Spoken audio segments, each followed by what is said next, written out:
Okay, We're live. we are absolutely live. Welcome everyone. Thank you for joining us here on another excuse me Sunday. We have returning guests, Mr. Brian Simpson. So let's hear it for Brian returning.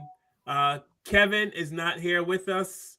Kevin, he might be because I sent him the link. Actually, I spoke to Patricia, and Patricia asked me to send the link to Kevin again because he was having some issues with his phone. So he may or may not be checking in from the airport.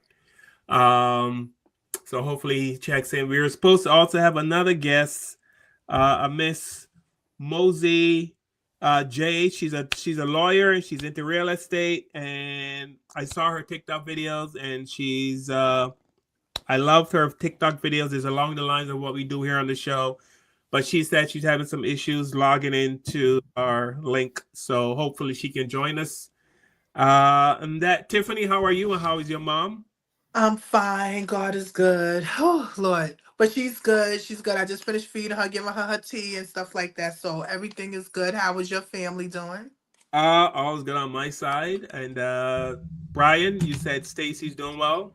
She is. She is. She's been busy. She's taken on a lot of new clients, but she's been good.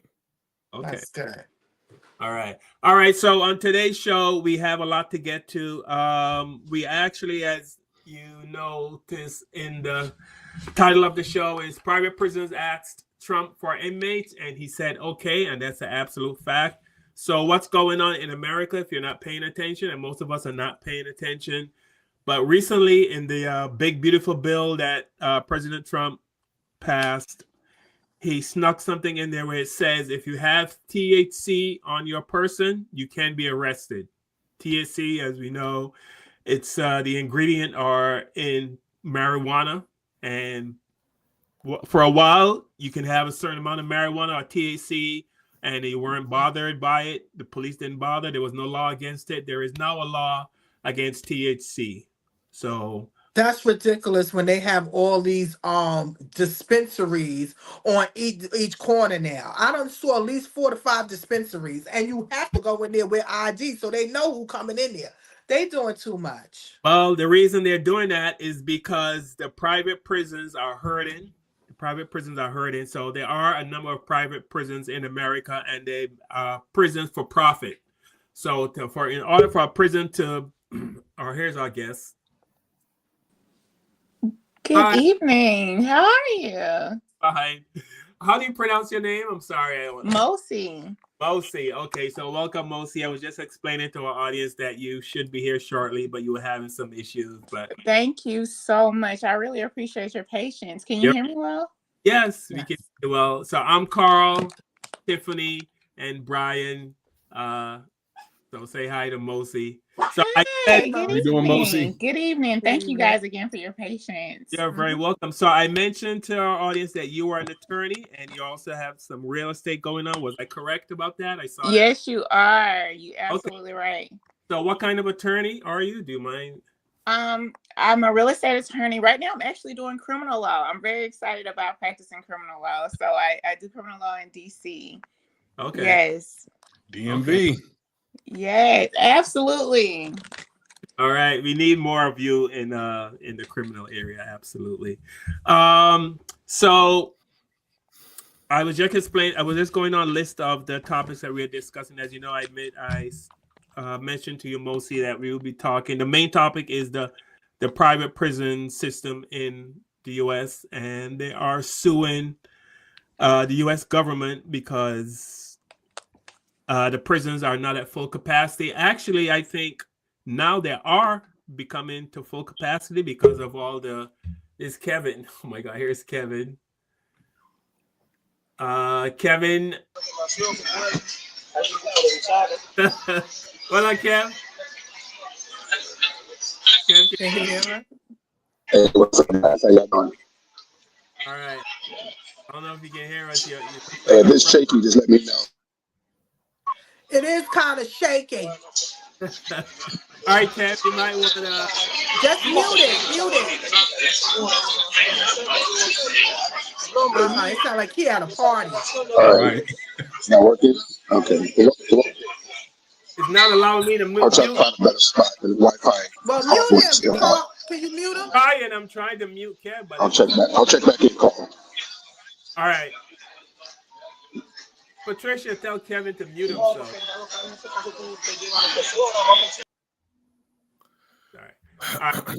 All right. So we're gonna get the show started. So, like I said, the main topic we're talking about private prisons and the fact that they're trying to fill up these prisons, and they just made THC, the ingredient in marijuana, they made that illegal. The Trump administration snuck it in there in the big beautiful bill. So we all know who that's gonna affect. Mm-hmm. You know, people that look like us. Right. And of course, they don't care. They just want to fill up these prisons. So we're going to play our song, and we're going to come back with some videos and evidence of what's going on. I should have done this earlier. Give me a second. We are protected by fair use only. We do not own the content or the music on what we're showing educational purposes. Please make sure you like and subscribe, leave a comment, and let us know what you think. All right, so what I'm going to do, I'm going to play the video first and then go to our music. Here's a dirty little secret.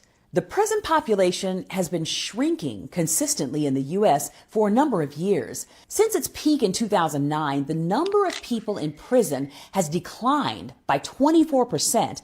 And that's the direction that you want to go in as a society unless you are connected to the private prison system. In that case, the prison population decreasing means you don't have a business model anymore. So now all these ICE raids start to make a little more sense, don't they? It kind of helps to explain why this administration has been so eager to round up anyone who doesn't pass the brown paper bag test and lock them up in detention centers without hearings. It really shouldn't surprise anyone that these ICE terror campaigns are all a part of a billion-dollar business model. So let's name names. The biggest winners are private prison giants, the GEO Group and Core Civic, whose executives are cashing in on the chaos. When their stock prices were tanking last year, GEO's founder George C. Zoley and CEO J. David Donahue needed a miracle. Then came Trump's deportation push. Now they're raking in record profits with lucrative no-bid government contracts. GEO's revenue jumped to over $636 million last quarter. Core Civic CEO Damon Henninger bragged that he was having one of the most exciting periods of his career. I've worked at Core Civic for 32 years, and this is truly one of the most exciting periods in my career with the company. How wonderful for him. Both companies reported record profits, stock buybacks worth hundreds of millions of dollars, and plans to expand detention centers nationwide, including reopening shuttered prisons. The longer and the harsher the crackdown, the more they profit. And behind the scenes, it's a who's who of Washington insiders feeding the machine. Former ICE directors like Julie Myers-Wood and Matthew Albence are on GEO's leadership team now, meaning the same people who helped to craft these draconian enforcement policies are now getting rich off of them.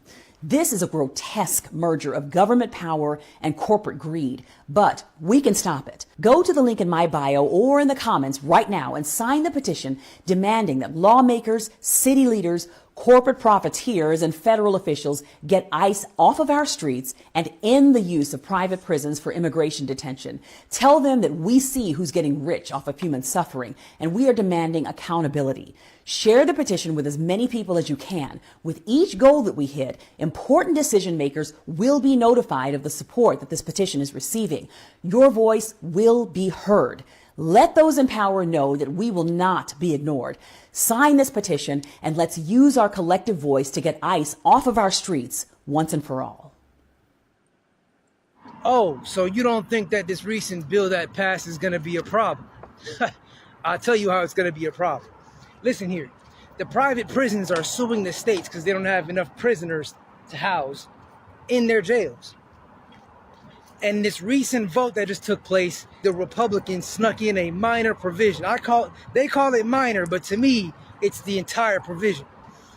They snuck in the provision regarding THC, making it illegal. Why is this a problem? It's a problem because they're going to start locking your ass up for having any marijuana on you. Any. What is this gonna do? It's gonna create an influx of people going to jail for minor weed offenses. Who does that profit? The prison industrial complex. There were owners of private prisons who were suing the states they are contracted to imprison people in because they don't have enough prisoners because the state got lax on some of their laws and decided to be more lenient on incarceration. So you have a state government that goes, all right, we ain't gonna put as many people in prison. But the private company running the prison go, nah, motherfucker, you promised us 80% capacity at all times. We at 50% capacity. Go catch some niggas and bring them and or reimburse me for the people that are not in here. And the state can't afford to do it. So they locked up in court right now. Damn. Almost everybody in this country, you're a commodity to someone else. And, you know, if you're making me president, the first thing I'm changing is incarceration.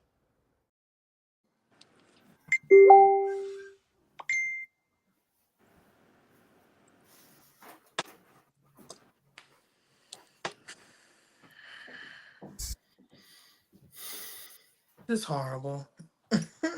Hold on. I'm not surprised. At all. It's like this been going on for a long time. It's just that people are now reading. Right. All right. Sorry about that, Scrub. I was about to play a song, but obviously it did not. It's no longer here. Sorry. All right. Yeah. So we just saw what's going on. They snuck this this law in that if you have a certain amount of THC, you are now in violation and you can be arrested. And obviously, we know that's going to affect the Black community.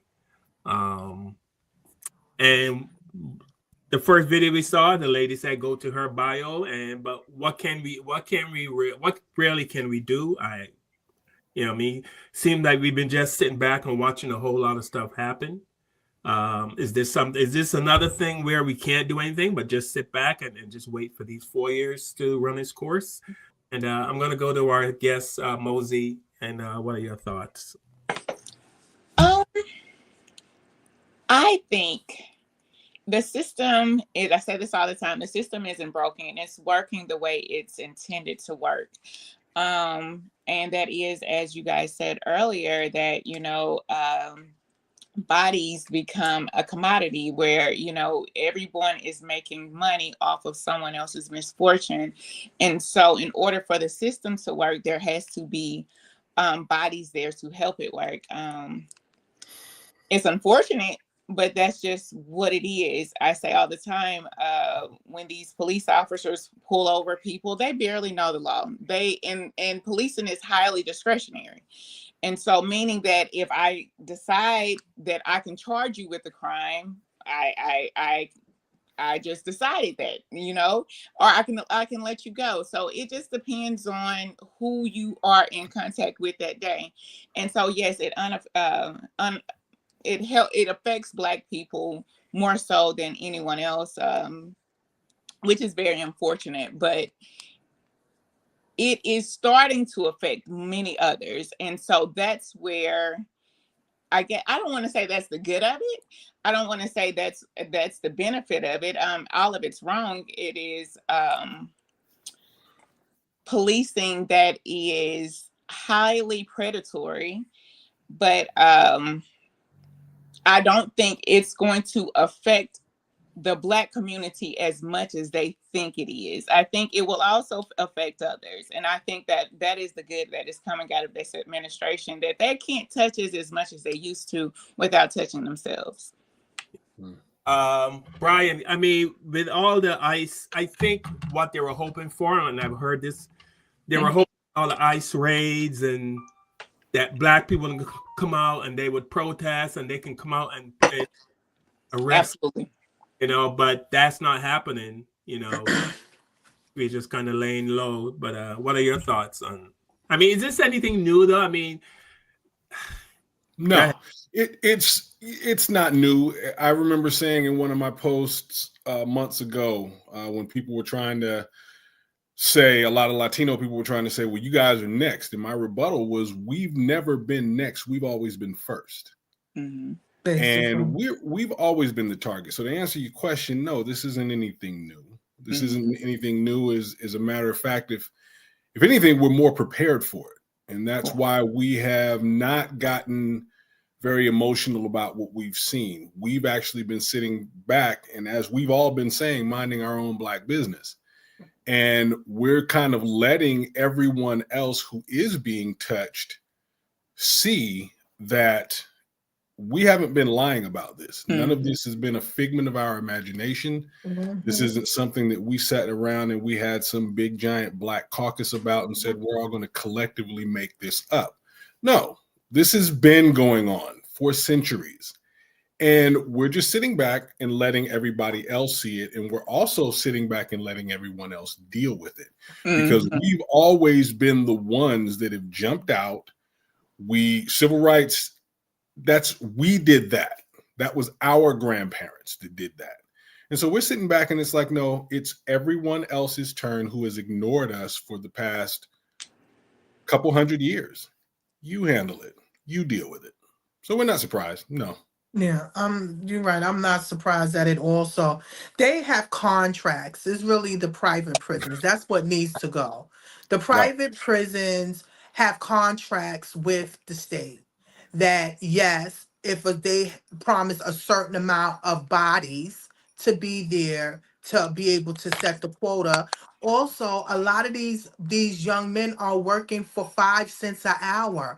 They're using them as labor also. So it's a big thing. It's a whole system thing. And to be honest, the system needs to be shut down and redone over again because we already know it was only made for us to be able to protect white people against their own stuff. Okay. They never care for us or anything. And they trying to do this thing with the weed thing. How that's gonna work? Y'all making money off of the weed thing there because y'all got dispensaries all over the place. Y'all making the weed yourselves. So now all of a sudden you trying to use that, but in certain states you can't do it. It's not as free as it is here in New York. In the South, you can't, they don't have those like that. So you got to be real careful with that. So when you had sent it to me, I had to go and do the percentage of the population of what's going on. So actually, it's 32% of us as Black people that are in jails. In every state, is always more Black people in jail than whites. But guess who's coming right behind us is the whites. They're 31%. So what we need to do is, as Black people, is still communicate with our young people and our children and let them know that the system is not built for us. It's against us. And the more bodies they have in there is the more money they get off of our ass. Okay? So that's what we need to be promoting and talking to our young people. And what killed me, they putting all of this into private prisons, but you're not getting no mental health. Because a lot of people are going through mental health, especially in the Black community. Why you think people going doing crimes and in the street and selling stuff? Because of what we are going through on the inside, and we still are going through it after so many hundreds of years. We never got help. So we over here normalizing dysfunction. We normalizing going back and forth to jail. Because a lot of them go there because they feel like this is the only thing they know. So it's a very deep system, and it's going to take us as people to be able to break the cycle. Right. Absolutely.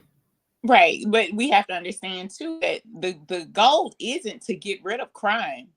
I mean, because they put the stuff into the system. They don't want to fix the system because then they stop making the money. That's so right. there does have to be an initiative within us where we see, okay, this is the pattern. This is the trap. We have to avoid the trap. But that they've always, when we had something that was working, when we were positive, when we had the family structure, everything that was working for the Black community, they went in to make the laws, to make us guilty, to lock us up. So it is, like, again, like I said, it is working the way it's designed to work. We just have to recognize the pattern and avoid the trap. Right.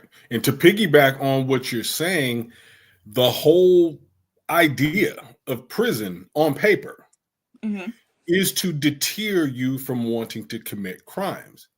And so last I've checked, there are a lot less crimes being committed, and that's why the prisons aren't as full. So it's like, okay, because it is deterring people, they're going back to what my sister Mosi said, and they're kind of wanting to make the system work not like it's supposed to work on paper, but how it's really supposed to work, which is to put us in jail. Right. Yeah. Now, didn't the Democratic Party know about this law that was passed? I mean, aren't they supposed to be the protector of Black people? The Democratic Party? I mean, those politicians, and they seem... I never On thought paper. of them being the power for Black people, like the superpower I for mean, Black people. they seem to just do nothing, you know what I mean? And they're supposed to be the party. What can they do when they in bed with each other? They be pillow Right. talking, Democrats and Republicans.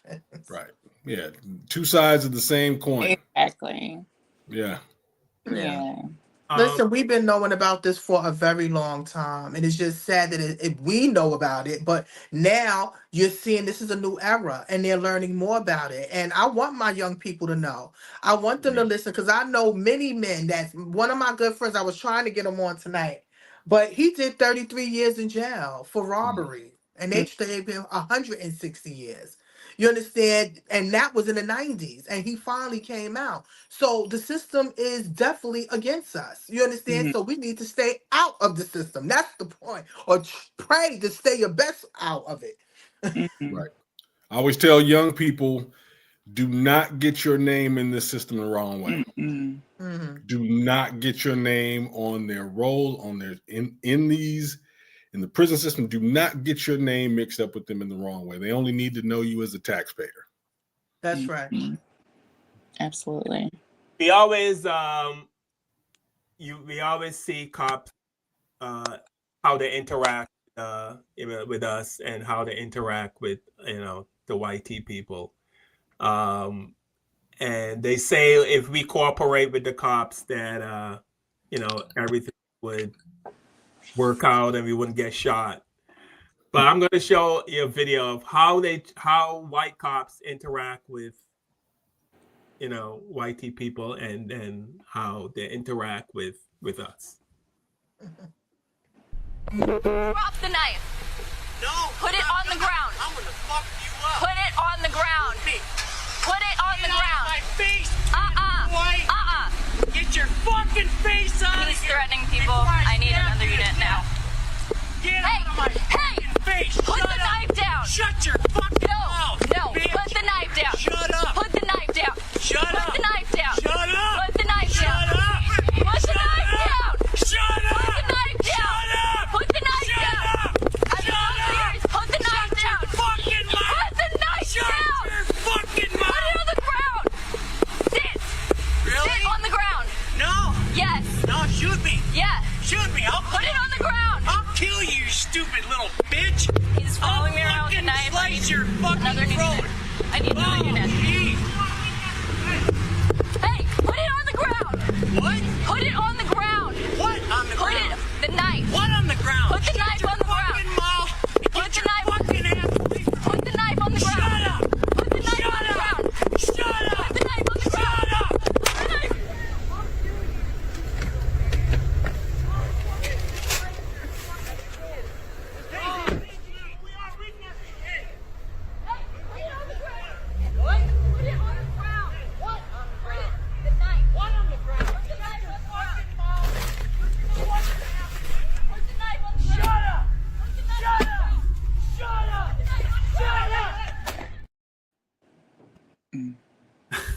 Look how close. I mean, you think it would have taken that long? No.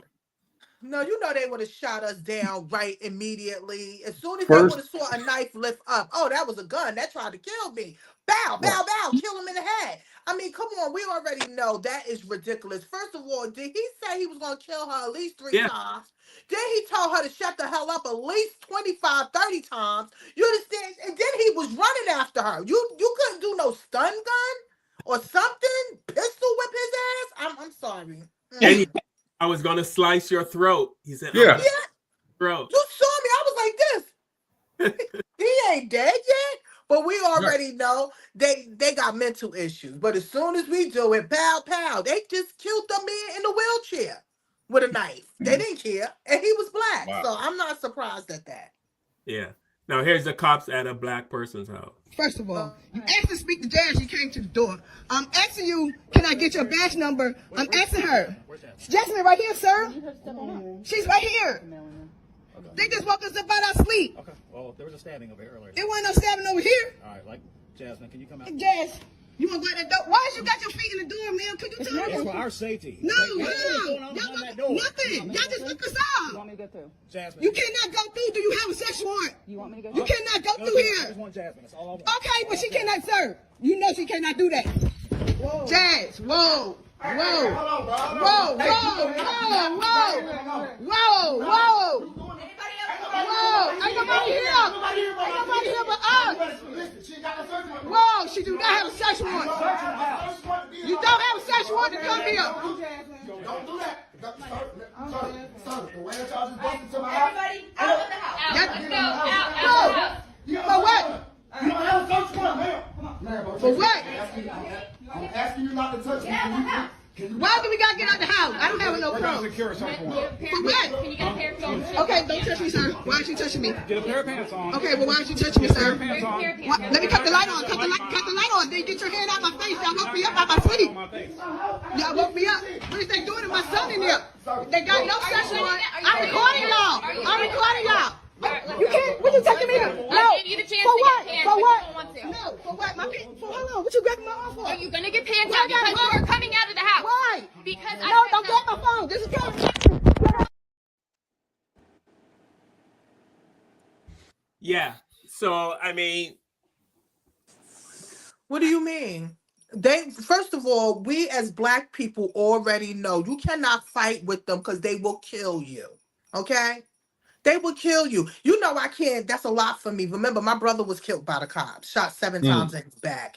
So I didn't know that. That right there, Damn. you understand what I'm saying? That's a lot for me. And I tell people all the time, when you see, even my nephews, you see a cop, yes ma'am, no ma'am, get on the floor, follow instructions, they will kill your ass.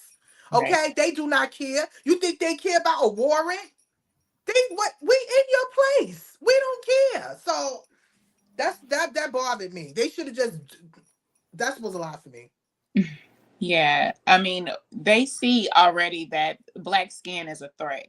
They look at you and they're already threatened.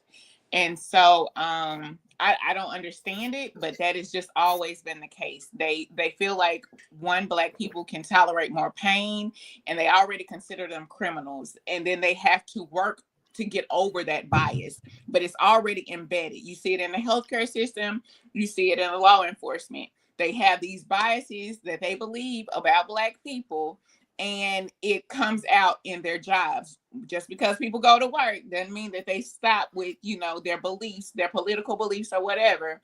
It doesn't change. So we have to be careful when we interact with these people and understand this is what they believe about us. We already know it's not an equal system, so we can't even approach it that way. And then going back to Tiffany's point, I tell people all the time, yes, I will teach know your rights. I will tell you what your rights are. But when it comes down to them in actual practicality, when it comes down to how it actually works, when they come to you, I know my rights. You can't do this. No. Yes, sir. Yes, ma'am. Just get to court. Your goal is to live.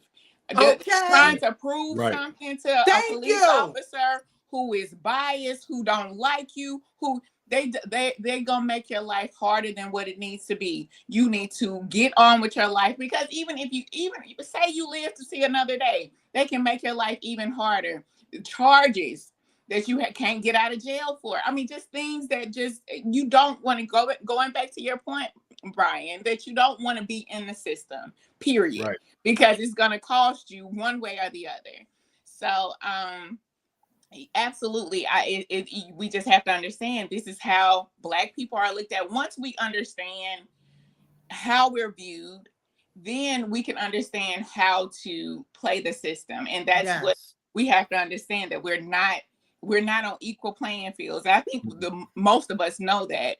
But you know, that's something that does need to be taught to the young people, and we need to just realize that this is what we're dealing with. Yes. And this Yeah. is 2025. You definitely got it. If they've been killing us from the beginning and we don't get it now, I'm sorry. I'm not arguing with them. What you need, Right. yes, sir, no, man. Because like you said, we trying to get home. We Right. trying to live. Right. Yeah, deal with them as Mosey said. Deal with them in court. Deal with them after you have gone home, after you have made it home safely. Then you can be aggressive. Be aggressive on paper. Be aggressive with the law. Mm-hmm. Yeah, let the law fight for you. But in that moment, you trying to get home. I told that to my sons. I mean, they're adults now, but I tell that to young people this very day. Just get home. You might be 100% right, but that's not how this cop is going to see it. Right. He's going to not seeing you like that. Yeah, he doesn't. He just sees a color. He just sees a color, and he just sees that you and your black ass is not listening to him. Right. That's all he sees. Okay. Right. And a quota. Don't forget the quotas. Because remember, they trying to get these niggas in jail. Okay? Yeah. Right. Yeah. So yeah, they see you as someone who is inferior to them, and then they're hyped up off of their ego, energy drinks, sugar. I mean, they didn't slept. They got something to prove. They feel like you are challenging them as a person. So I mean, it don't have to be anything like that, but it's not about fairness at that point. And so the best thing to do is to, again, fight it when you get home. Call your attorney, take your notes, take your video. But to sit there and try and fight with an officer on the street, it's just not going to work out well for you. 9 times out of 10. So the solution isn't the solution for more black people to join the police department, especially the black neighborhood. Why do we have black neighborhood, but the majority of the police officers in that black neighborhood are white? I don't necessarily think black police officers matter, because a lot of times they take on the culture because it's something I have to prove. Sometimes they go extra hard to prove to their white counterparts that I'm one of you, and I don't see them like it depends on. Sometimes it can help, but it just depends on the heart of the officer. But I've seen it where it actually worked to the contrary, where black officers get into those positions and they feel as if I have to overprove that I'm willing to be with my brotherhood over, the black community. So that is an issue too. Yeah. How did Ice Cube say it back in the day? Black police showing out for the white cop. And I think KRS-One did black cops, black cops, something like that too. Regardless, I'm gonna be honest with you. I can't. When I see cops, that's like their own personal gang. They blue gang. You understand? Y'all are connected with each other. You understand? So if you already know as a black person that the system is flawed, and a lot of them don't find out until they get there, because they do be real happy. They want to come in and they want to change things. You understand? They want to do something different. But when they see that this is already a system, darling, and you cannot do anything but go along, and if you go against us, we will make your life a living hell. Right. You understand? Just like you was expressing. So, again, I'm not being a part of a system that is continuously targeting black people, okay, especially to put them in the prison system so they can make more money off of us. They know they can't make us slaves anymore. We're not going back in the fields. They was mad. The farmers was mad because we wasn't going back in the fields. We're not going back in the fields. So what they got to do is, the best way is the jail. And the jail breaks them also, mentally, physically, spiritually. You understand? Men coming in there, going in as men, but coming out as gay and mixed and bisexuals and tore up. It's just a whole lot that goes on with that system. And again, it needs to be tore down. Absolutely. So you remember the story of Chris Dorner? Yeah. Oh, yes, Mr. Chris Dorner. Yeah. Chris Dorner was that cop that wanted to get in there, make change, do things the right way, and they blacklisted him. They made his life a living hell as a police officer. So it does. I remember back in the day, back in the 80s, I remember when I was a kid, my uncle was a cop. He got out of it. Just seeing just the foolishness and the corruption that goes on. So, yeah, you go in there, but they look at it like it is us against the people. Right. Yeah. Yeah. So there's nothing we can really do. I mean, we're at the mercy of the just be nice to the police. Basically, is what we're saying. Just be nice to the cops. Yeah, Keep your I mean, ass out of trouble. yeah, stay out of trouble. Stay away from people, places, and things that's not good. Because it's easy, but I'll be honest with you. The times I've been pulled over by the police, and it's easy to say, but when you tell me lay on the ground, put your, do all, all that degrading stuff, I don't know if I don't know if There you go. I mean, I understand what you're saying, and it's dehumanizing. Yeah. But for that moment, you got to understand they really have your life in their hands, and then you got to think about, okay, what is the consequences? What is the risk versus the reward? If I sit up and stand on my principles and say, okay, no, I'm not tolerating this, I'm not doing this. Okay, he's over there with a gun. You just gotta weigh the odds out. And so your goal is just to fight through this and live to see another day, and hopefully get to an attorney, get to somebody who can vouch for you and say, this was wrong, this brother deserves this, that we aren't going to allow this anymore, and blah, blah, blah. And we also have to understand that we have a responsibility. I mean, it's debatable of whether or not it helps. We have a responsibility to vote.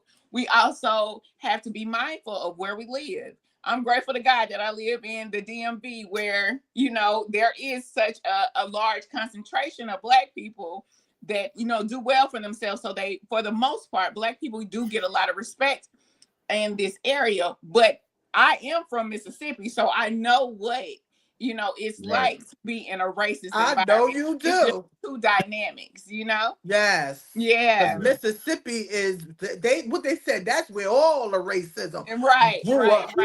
Even but there's still a high concentration of Black people, but there is definitely racism. Racism is alive and well in Mississippi, but you can definitely tell the difference between the two areas, And so knowing where to live, how to vote, I mean, you just have to, being Black, you just have to know how to conduct yourself and avoid, if all possible, avoid law enforcement and avoid the system.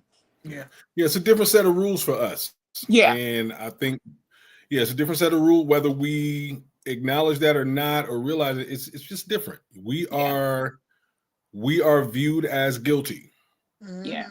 Period. We're viewed as guilty, and you have to, as Tiffany was saying, just don't be around them. Just do not be around them. I mean, it's a little different. I'm in California. I actually graduated high school in the DMV, but out here in Cali, it's a bit different. I'm in the Bay. So so the Bay is a little different. There's a lot of Black centering here in the Bay, to where people do want to hear your voice. I mean, I work in Oakland, and it's different here, but in places where that it's not like that, not like a DMV or New York or a Cali, get home. Just don't be around those people. Just don't be around them. Don't be, like Tiffany said, in a place where there's some BS going on. Just don't be there. If they show up, you gotta avoid people, places, and things that is on that level or work on that level, because it just be your luck. You get caught out there. It's always, because remember, they say if you are there or you don't know what's going on, you're going to get charged regardless, because you're supposed to have asked them. Do you have any drugs, guns, paraphernalia in your car? This is what you got to ask your friends before you get in the car. Because if the cops stop your ass, all of y'all going down. Right. Okay? Period. And that's just the law, period. So yes, we have to have those talks with our young men, our young sons, our nephews and stuff, to please watch your ass, because you are more targeted than everybody else. And just to know that it's 32% of our, and we're not even the whole of the population Right. of America, but to know that it's 32% of us more than them, and they right behind us, they at 31%. We need to take these percentage downs, okay? That's what I want. We need to take them down. And to speak on that too, that, we're 32%, they're 31%, but our conviction rates are so much higher. That's the only reason that we are at the 31%, or that 32%. It really should be lower, or for them, it should be actually higher, because when you look at the crime statistics, they commit more crime than every other ethnic group combined. So the fact that they're only the fact that there's only 31% shows the bias, right, against us and for them. Right. Yes. I mean, the whole system is biased. So from when you, the police officer, the first encounter, the police officer, then you got the prosecutor, right? And then you got the judge. All of them, I mean, they have these biases that you have to try and get over. And there's always a fight, a pull, a tug, or whatnot. They're all working together a lot of times. And then, hell, sometimes you got the defense counsel that's telling, go and take the plea, go ahead and do this. Word. So you have that system. And then mess around and don't have cashless bail. You on there just because you in jail, just because you poor and you can't get out. That's right. Yeah. So yeah, the system is a lot of times set up against, and you don't. A lot of times, that's why I try and tell Black people to get into law, to get into the legal profession, is because a lot of times they have attorneys they can call and can help them out in these times of needs. And, Black people don't necessarily have those friends or those lifelines where they can know what the laws are and how to make things work for them. And so, it's honestly, it's not fair. Is that why you're going into criminal law, Mosey? You say? That why you're going into criminal law to? No, I went to law school for criminal law, and then my friend, he just even texted me now. So I guess that is why I'm into criminal law. Yes, that's where my passion was when I went to law school. I got out of it, but now I'm seeing the passion for it. I really enjoy it because a lot of times you do have people, going back to what Tiffany says, it's mental health issues. It's so much more than, and you can have biased police officers. A lot of times these people aren't guilty. Sometimes they are. I'm not going to give a carte blanche, all Black people are innocent type spiel. That's not true. But a lot of times there are issues lying beneath things that need to be considered. Money is a lot to do with it. The fact that they put a lot of these drugs in our neighborhoods, the fact that the home is broken, we can't get opportunities. Hell, if you go, like Brian was saying, you go to jail once, you're practically ruined. So all of these things we need to teach our children to be aware of and to know that those odds are against us. But yet and still, I got to give Black Americans a pat on the back because even with all those odds against us, they're still the leading Black people in the world. Surviving. That's Yes. We're still here. So even with all of that, and I feel like we're learning and we're growing, and that's what they don't like. Going back to what you were saying, host, was that they expected when they started all that drama for us to be in the streets. We sat back and was like, nah, we good because we know what the target was. Your turn. We know what was going on. We was like, no. So we're not going to use us as target practice. They want us out there in them streets fighting with them. I'm not fighting with them because I didn't see all them Mexicans fighting for us when we was going through that stuff. So I'm not going. I'm sorry, Mexico. I like burritos and quesadillas and stuff, but I am not. No, I'm not going out there because they don't what you call it, the guards and all of that. They was waiting for them to come out there because let me tell you something. They was stressed out when that Black Lives Matter movement. We're not going to talk about the organization because we just found out that they're scams. That they scams, but the grassroots, they went out there and they were fighting and they were standing up and they were walking and they was doing what they supposed to do. They didn't like that. They No, was it's like, oh, hell no. Oh, no. We want them to come out again so we can get them. But we're not coming out because we're No. going to stay our asses in the house and drink some water and watch our asses go down. I'm not doing it. They wasn't Yeah. expecting that. Yeah. They did not No. expect a No. collectiveness of people staying in the house. They didn't expect that. Nope. They wanted us Because out there, and we also. we did what we were supposed to do. Mm-hmm. We did, what is it? 92% of black women voted for Kamala. 78% of black men did the same thing. And so we were like, what else? I think this was the first time. Yeah, this is the first time I think we've ever sat back and we're like, well damn, what do we do now? What else do you want us to do? So it's like, you know what? Now you do it. And I started, we got to check this one out. Yeah, I started seeing these social media posts, asking black people, hey, we need you guys. We need you need us. Don't. No, you don't. Your ass up out of here. Your vote didn't show that you needed us. Right. Your vote didn't show you that. need to go and watch a rap video and get out our face because we're not doing it. I'm sorry. I'm sorry. So I'm sitting at home.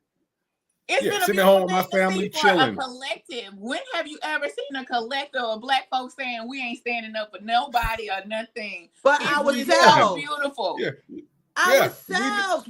That's our problem. We need to stand for ourselves. When we start standing for ourselves and loving ourselves more, we're not going to allow any and everybody to come around and be disrespectful or do any of that because we're standing on our own. I'm not going out there to be flipping after our ancestors did that. You saw them using them daggone German shepherds to bite our asses off while we over there fighting just to have equal rights. Yeah. Oh no.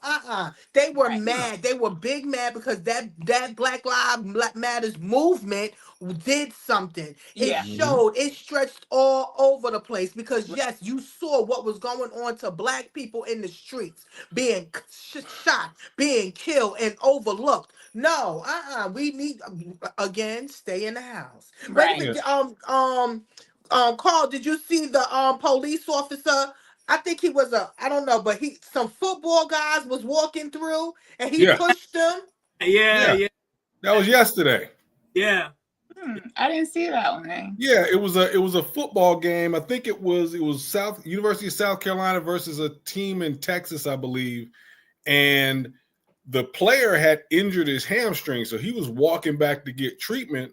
When he's walking back out, the cop, you know how they have the cops on the sideline, shoulder checked him. And was like, they were like, the guy turns around like, what are you doing? And he started barking at him and everything. The cop starts barking at him. The university fired him. They were like, no, you ain't working no more games. So they did what they were supposed to do. But yeah, just it's over a foot. And that was a football game. Right. Yeah, but this was over a football game.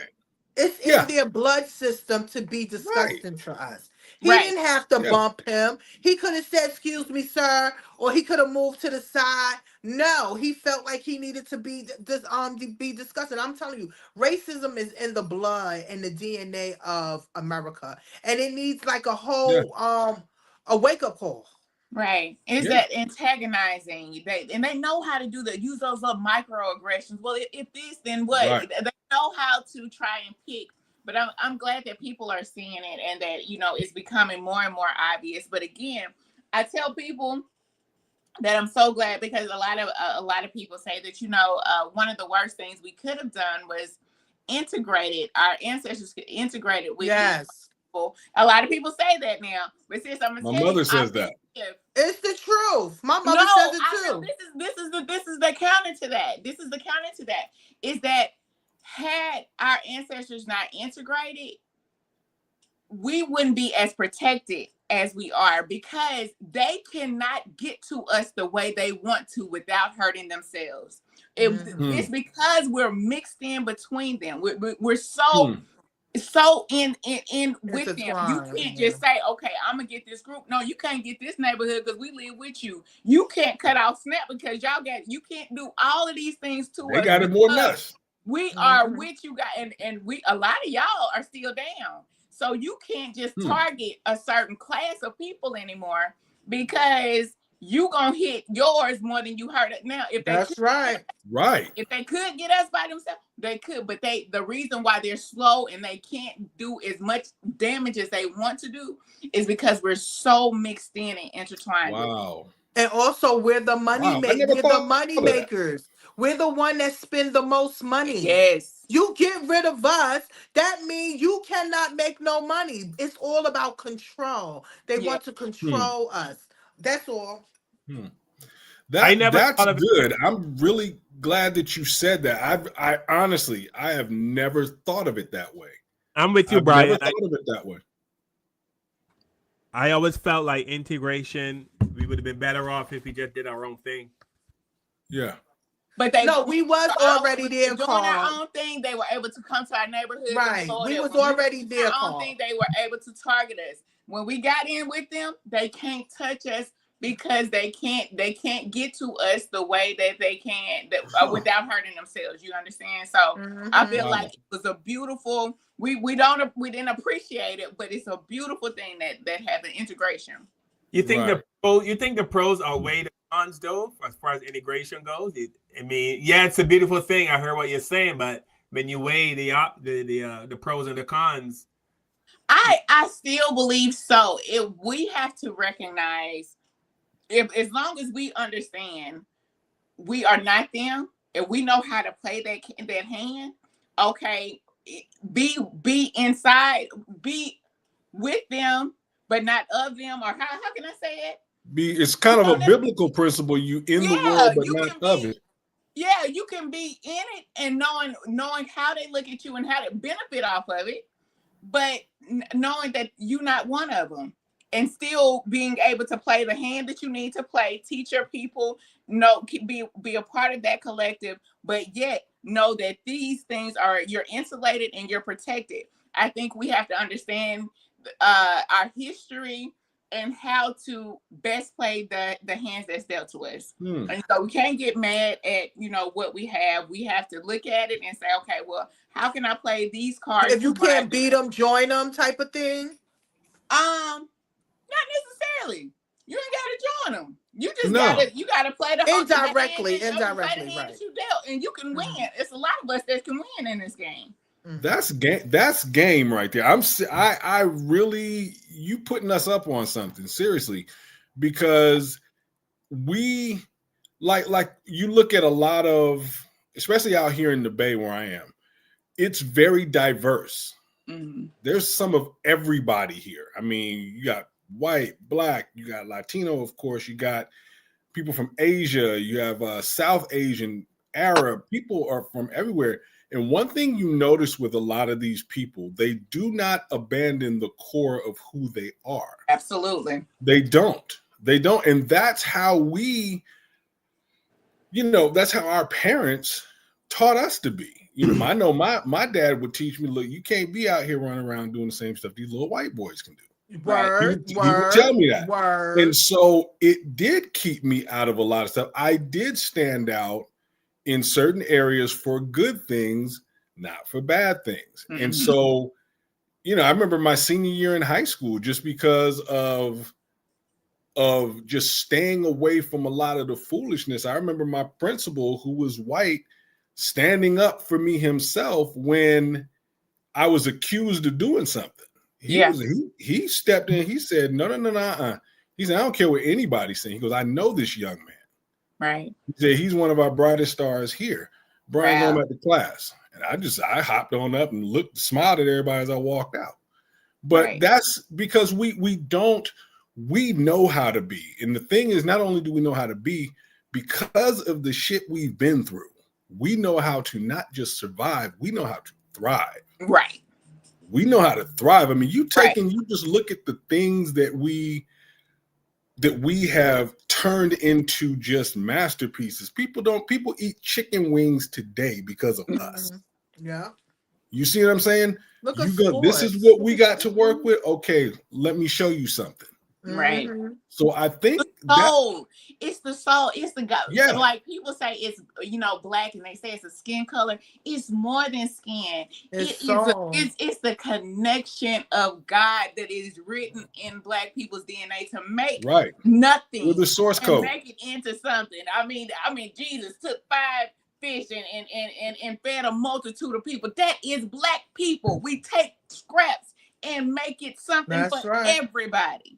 Right. So that is the soul of God. Like we have to recognize who we are as a people. And I think that so much has been stripped away from us that we don't see who we are, and we forget who we are. If we can be in the mix and not forget who we are, that's where our power is. Yeah, Exactly. you're 100% right, and you're 100% right. Name one place where we are, or name one place in America where our fingerprint or our thumbprint is not there. Food, music, entertainment, sports, culture, dress, style. Right. That's what I told somebody. Someone said, "What is black culture?" I said, "If you know American culture, you know black culture. There is no culture without black people in America. Anywhere, everybody. Tell me what you got. We're the most copied people in the world. We are the source code." And then you say America is the most they mimic everything in America around the world. And if black people are the ones who creating it, that means we influence the whole world. Yeah. But yet we don't have that esteem about ourselves. We're always supposed to be humble. Got to watch out for everybody else. This is the right thing to do. No. Yeah. That's the problem. We've allowed too many people to try to infiltrate and not understand who we are and the power we have. And also, and a lot of people don't want to stress is that we forget where we came from, especially with our ancestors. You got Jewish people that don't forget where they came from. Absolutely. You got the Asian people. As soon as you come in their business, they got Buddha, incense burning, everything. They don't forget their people. The Asians, they don't forget their people. So why we're the only ones that we forget our ancestors and not know that if it wasn't for their strength, we would not be here. Come on. You understand what I'm saying? So that's another thing. We don't look to our past to see how strong we are. Like you said, know who we are. Once we know who we are and our strength and how everybody need us, everybody. I think one man asked, he said, why you just don't put us in one state? Give us our state, let us thrive. But they're not going to do that because they want us. They need, like you said, they need us. We are intertwined with us. They just want to be able to control us. And it's like they lost control. Exactly. Absolutely. Right. Mosey, you got my brain working overtime, man. Oh, really? Wow. Yeah, I want to ask. I don't know if that's good or bad. No. Same here. No, that's good. Because it takes a black woman to do it. We have to do it to them, girl, because they need it. They need it. Because I got so many questions. Like, okay, so why is it back in the day, black people can get together and have like the Montgomery boycott, but today unity seems so hard, but it seems like back in the day, and when black people say we're not riding that bus or we're not taking these, they all said we're not, but today, you know what I mean? You can't even get you can't get enough of us. I mean, we did it for Target, right? I think we have too many people have infiltrated us because again, we're such a trusting people, we're such a loving people, and people know that about us. They play on our emotions. Black people are so emotional, but because going back to what I said, I believe black people are God's chosen, right? So the thing about being God's chosen is that you're emotional. And so the people who co-opt that emotion the most, if you ask me, is the Black church and the Democratic Party. So it's always we stay humbling ourselves. We stay, oh no, everybody got to be included. Oh no, we got to go and fight for somebody else. Oh, we got to keep doing this. And we don't ever take that preservation for ourselves. And we always see someone else as we got to help that more. I don't know where this low racial self-esteem comes from. And well, I Yeah. see that. You know where it came Yeah, from. I mean, you Right. know, for Trump to come in and say, you know, we're gonna do away with everything with Black history. We're not gonna talk about anything to do with Black history. You know, do away with the African American Museum. They know our power. We don't. And so we Right. have to reinstill that in our children. We have to recognize, you know, who we are. And that is the issue, is that we somehow lost the plot. And I hear people so ignorantly say, I'm not my ancestors. I'm not my ancestors. I tell no, I'm my ancestors 2.0, because That's we don't right. give them enough credit Right. for what they've been through. Yeah. We Right. don't give wouldn't. them credit for them not to have social media, for them not to have all That's the right. resources we have, and for them to have done what they have done, they did in America. And Yeah. survived.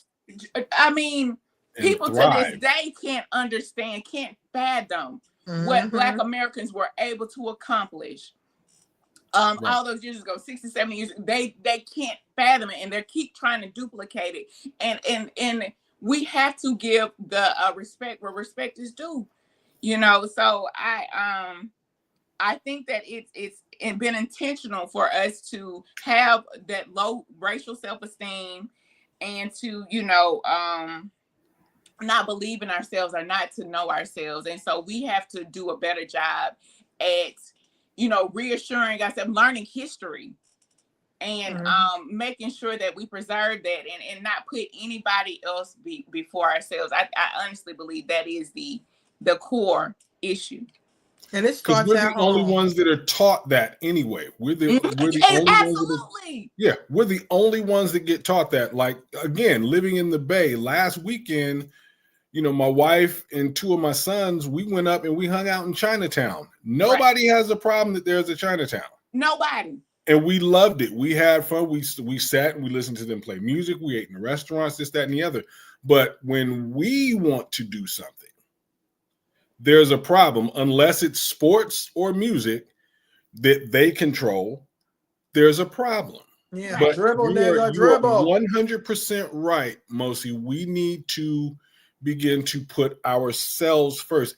Right. That's right. Jewish people do it all the time. Go to a Latino community here. There are Mexican Latino owned grocery stores, Latino owned car dealerships, all of these things. Everyone does it, but right, and we will support them. And they don't support us.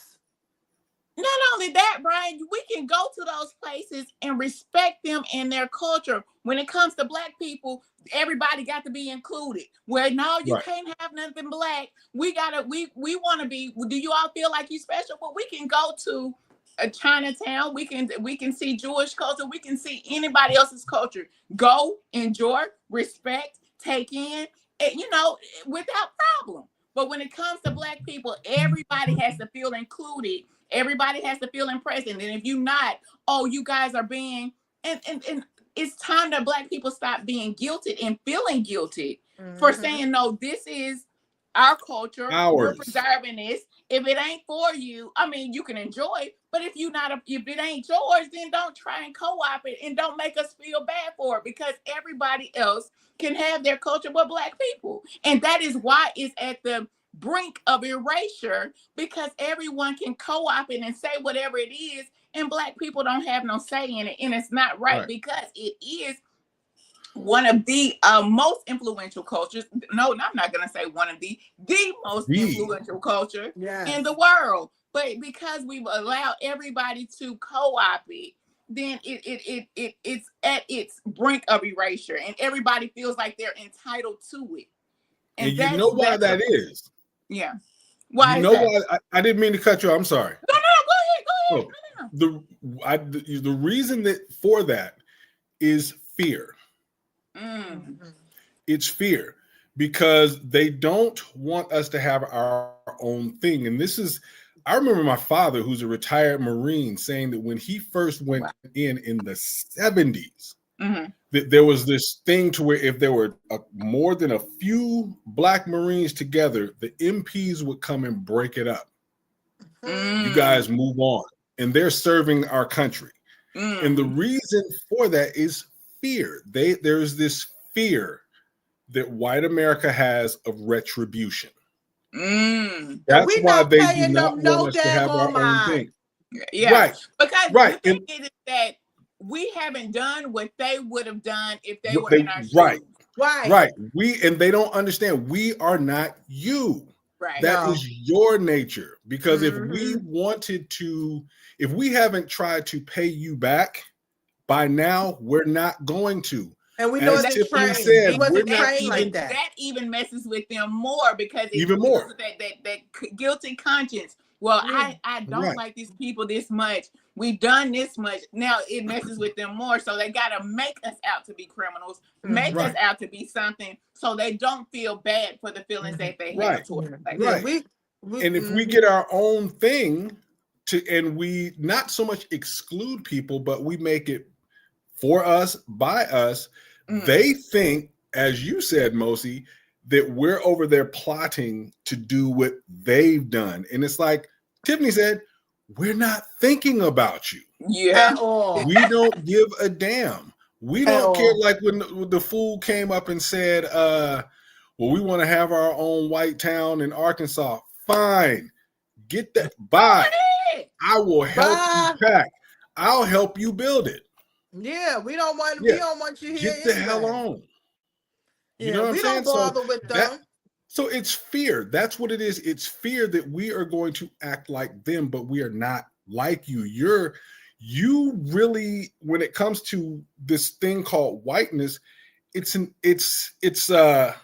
anomaly. No one else acts like that. Right. No one else acts like that. That people, Asian people mind their business.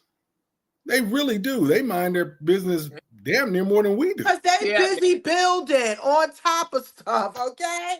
Right. And Right. we over here worried about chains and sneakers and stuff like that. You know we like to be flashy as black people. So we gotta stop inviting people to the cookout because you see when a white person can dance or do something. I never invite them to the cookout. I don't know what you're talking about, Carl. You probably have a couple of y'all white friends come to the cookout, but they're not coming to my house. I told you I don't believe it. They ain't coming to my house. Yeah. It's with the way that because I have white friends from childhood, but notice what I said, from childhood. Right. These are people who have proven themselves for decades to me. Right. And I think that we are too quick to give cookout invitations.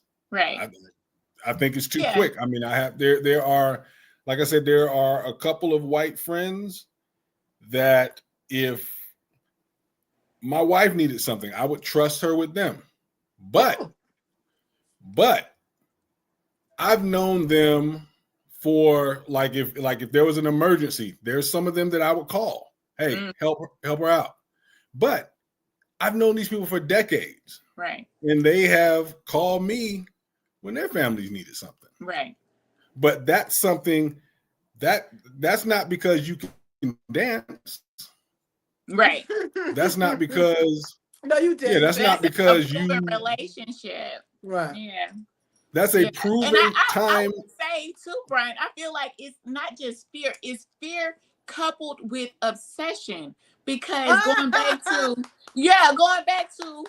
you can't do without us. You got to know the dance. You got to know what we're doing at all times. It's not just that I'm afraid you're going to do, but I also got to know what you're doing at the same time. And then I got to mimic that. It's a weird dynamic going on. It's insanity. It's like it's insane. It really is. I've made social media posts about that. Like, what is this weird obsession? It's like you hate me, but you want to be around me, want to be me, like the fool a couple, like the fool a couple months, using rap, using hip hop to talk about hanging black folks. Yeah, that is crazy. Yeah, how do we allow these people to the daggone table? See, I don't believe in none of that. They can have what they have, but we can't have what we have. We have to bring them all into everything. No, yeah, I'm it's sorry. like no. And my thing is, y'all didn't find out who the new Carl and Kev did. Y'all didn't find out who your friends was when the election came on? Right. Yeah, well, Oh. yeah. Kevin and I are the other guy that usually hosts with us. He's traveling doing comedy, so he can't be here. He tried to get up there, but we have white friends that we've known for 20, 30 years doing stand-up. Trump came about. These guys 100% MAGA. Right. They were saying the things they were saying, Kevin and I were like, what? Like, wait, what? These Right. are the people we knew for like 30 years. These are comedians. Yeah. These are travel with. We spent time in hotel rooms with. We road trips. You know, hanging out at night. When Trump landed, and be like, who are these people? Like, they showed, right? And we lost a lot of friends. We're no longer friends. I lost 30-year relationships because they showed me they were 100%. They went full MAGA. Oh, yeah. Y'all yeah, should have saw me on the side like, wow. Right. And to go along with to you, Tiffany. Oh, yeah, there were several from childhood that it was like, yeah, you got to go. Yeah, you got to go. Me and my track, I ran track in college. My track coach and I fell out. Wow. Over Trump. Yeah. And I was like, and it was like, what are you talking about? He kept saying, you know me, Brian. I was like, well, you know me too. Right. Why would you really don't know him? I don't know if we need to take a page from their book or they need to take a page from ours. The thing about Black people is that we're so genuine. When we accept you in, we accept you in. That's what we do. Look at us. They can look at us and see us for what they are. Okay, so I'm an Asian doing business in a Black community. I'm going to see this as what it is, and this is an opportunity to make money. I'm going to smile in your face, but I'm going to go home and support my family and get what I need to get off of you. Whereas Black people, we see it as, okay, if I'm with you, I'm with you. If I'm not, I'm not. And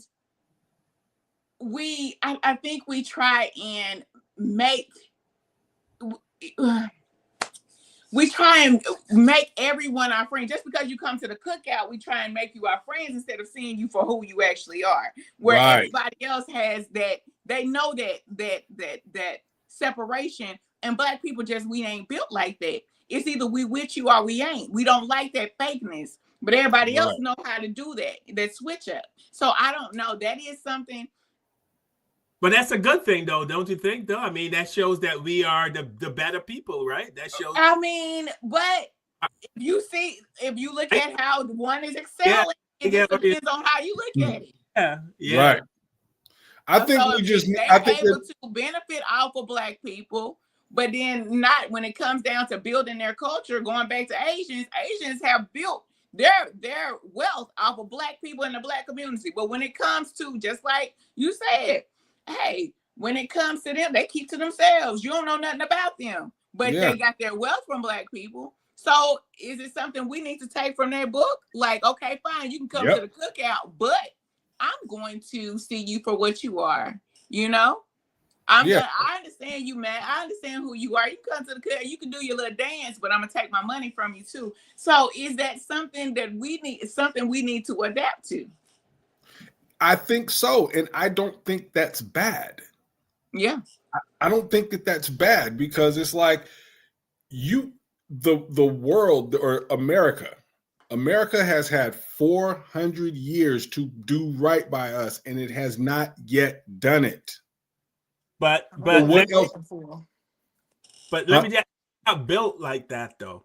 I get what you guys are saying, but we're not built like that. Listen, when Columbus came to the Americas, and when he traveled around the world, he went to all these different countries, and he wrote back to the Queen of Spain, Isabella. He said to her, "These people are so nice; they would make great slaves." It came to America. That about the American Indians, so nice, right? They were so nice. He was thinking, man, I can take all this. He didn't. The Indians were like, it's so much land. You can have some. I can have some. You can, hunt buffalo, whatever. We can live in harmony. With that the white man was like, no, I'm going to kill you and take it all. I want all of it. Yeah. Right? That's the mentality. And in the Caribbean, where I'm from, right? They came to the Caribbean. They did the same thing. In the Caribbean, we had the Caribs and the Arawaks are the two dominant Indian tribes in the Caribbean. Right. They came to the Caribbean and they killed all of them, almost all of them. It was like millions, and they probably kept the women. They I left. Think they kept some of the women. They left like 1,100 of them out of millions. They killed them. This is the mentality of these people. Do we really want that mentality? I mean, you don't necessarily have the mentality. You take the good. You eat the meat and leave the bone. I can pretend like I'm like you. I'll tell you this story that I heard one time about when it came to dealing with them. It was a lady I used to work for when I was working in mental health, and she was from New York, and she said that when she was a kid, probably about 12, this little white boy really liked her. He just thought she was beautiful, and she had never really been around white people, but she had heard things about them from the South. And so she was like, leave me alone. I don't know. So she went home and asked her dad. She was like, Dad, this white boy likes me, but I keep hearing about how mean they are. She was like, what do I do? And she said, her dad said to her, now, baby, I've never taught you to hate people because of how they look. She said, but them, they bear watching. And so I've never forgot that. I heard that 20 years ago almost. And she said they bear watching. And so it's not I'm going to treat you any differently. I'm going to watch you differently. And that's because of the track record that you have established. That's because of what you've done. Because if your track record is such to where when you go someplace, you are not going to cohabitate with people. You are going to try to dominate people. Right. You are going to try to take over. You're going to try to subjugate. You're going to try to steal, kill, destroy in order to get your way. So that's not to say all of you are like that, because you're not. Right. But your track record as a whole suggests that I need to watch you a little bit closer. Absolutely. I can tell you, listen, I'll tell you a story. Back in the 90s, I was working this job, and I was there for about 4 or 5 years, and I became really good friends with this white guy. And we would known each other for like 4 or 5 years. Became really tight, really close friends. One day we go to get lunch. I think we were at McDonald's or wherever we were.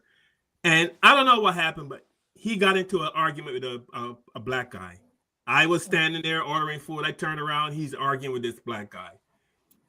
And so anyway, it didn't turn into anything. It just ended for whatever reason. So we're driving back to work. And he said, man, I was really scared. I go, what? I was there. He goes, man, you guys would have kicked my ass. I go, you thought that because he's black and I'm black, that I was going to join with this black guy that I don't know and kick your ass, especially you being from the Caribbean. But that told me that's how he saw me, right? Yeah, so, yeah. You were a black guy. Yeah, I was no longer his friend. I was And going back to police and law enforcement, no matter how friendly you appear, whatever you presenting, they still have that under whatever your thought is. They don't think like you. They don't look at you the way you think they should look at you. I can't understand, like going back to what Brian was saying, I don't understand the fear, the obsession. I don't know, but because we don't think like them and we don't operate like them, you kind of have to, stay protected. You have to because because I was watching, but I'm like, if a fight turns out, I'm gonna have to help my friend, the white guy. I'm gonna have to help him. No, see, Carl, that's what I'm talking about. Wait a minute. No, if your friend would have came out, wait a minute, let me ask a question. If your white friend would have came out and said, "Fuck you, nigger," go back to slavery, nigger, you would have still jumped in and you would have helped your white friend while he's calling the boy nigger. What I was thinking is about I have to help my coworker. That's what I was thinking. if a fight breaks out, I have to help. But after he said what he said to me, we had a whole different. I mean, I saw him differently from that day. Right. We were, you know what I mean. And you was gonna look out for him. You was gonna fight for him. Yes, because that's the guy I work with. Right. But what does that tell you? That tells you that as a whole, they look at drawing color lines first. They are conditioned to pick a side based on color. I remember having a conversation with a former coworker as well, and I was on I think I was on Facebook, and this was back during Trump's first term, and I was just really talking about just the foolishness that Trump was bringing out, and I was talking about police brutality and just how white cops were going around, because this is back when that was really happening a lot. And so he hits me up and he's like, man, we go way back, but man, some of the stuff that you're saying is racist. So, okay, how? And so I said, matter of fact, stop all this typing, call me. So he calls me and I listened to him. And he said that the reason why I was racist was because of all the stuff that I'm talking about with cops killing black people. And I said, well, let me ask you this. I was like, are you a cop? No. Are you racist? No. I'm talking about racist cops, but you picked a side based on color. You associated that with because it was white cops killing black people. You're thinking that I'm talking about white people. You drew a color line. I said, so if me speaking about racism is offending you, what is that saying about you? Mm-hmm. If I'm bothering you by speaking out against black people being killed by white cops, mm-hmm. Why are you bothered if you're not a racist or a cop? That's the conditioning of their minds. Is if there is a black dude and a white dude beefing, the white dude could have just killed the black dude's dog or something, but they're gonna jump on the white guy's side. That's just how their minds are at a whole. Yeah, absolutely. And then that is what we also need to understand about the Democratic Party with these people who call black people their allies. That, okay, I get what you're saying, but I don't necessarily think like you think. But then black people will take on the issues of these people, the other letters in the DEI, the other letters in these other communities, and say, oh, they are us. They don't think like us. They don't. And that's one thing that black people have to understand. So I say all the time, black Americans really don't have any friends, and you need to scrutinize it that way and understand how people think, because of how we're built, we're extremely loyal. Going back to what Carl was saying, I'm gonna have to fight for this white man that's with me. The white man, like, oh, y'all about to jump me. That we don't think that we don't understand how they think. And we would never understand, because if it was the other way around, so our loyalty can't just automatically be with somebody because of that reason. Right. Yeah. I would have left my white friend right up in there. I was like, bye, your dumb ass done got your ass in some trouble. You get your ass kicked, you get it right on time, because I don't want to have to be put in a position to help my black brother. Let me tell you, after that, that happened in the 90s. And about 4 years ago, I was at Walmart. And I got into a conversation with this white lady who was standing in line, waiting to check out. And we got into a friendly conversation. And so I turned around and check out. She got into a fight. I don't know what it is about me and black people getting into fights with white people. Okay. Started getting into this fight with these really very hood girl. I mean, and they were like, we're going to F you up. And I'm like, they were ready to throw. They were like, so she turns around, looks at me, and she goes, sir, like she tried to interact with me to make it seem like she had I was like, oh, bitch, I don't know. I know you did, because they'll whoop your ass. Ain't got nothing to do with it. I don't know who he's talking about. Yeah. She's trying to create a little conversation between her and I to show the black girls, like, I was like, I don't know you. Ain't got nothing to do with it. Because they would do the same to you. They'll take off. You understand? Yes, you might have a few white people that will fight for you. I took my shit. I'm out. You're on your own. Yeah, because like you said, they don't think, and I think that's a struggle. No. They will make a fool out of you in a minute. When I saw a lot of black people, vouching for Trump when he first come out, I said Trump gonna make a fool out. Just give him time. Trump gonna make a fool out of these black people that's going so hard for him.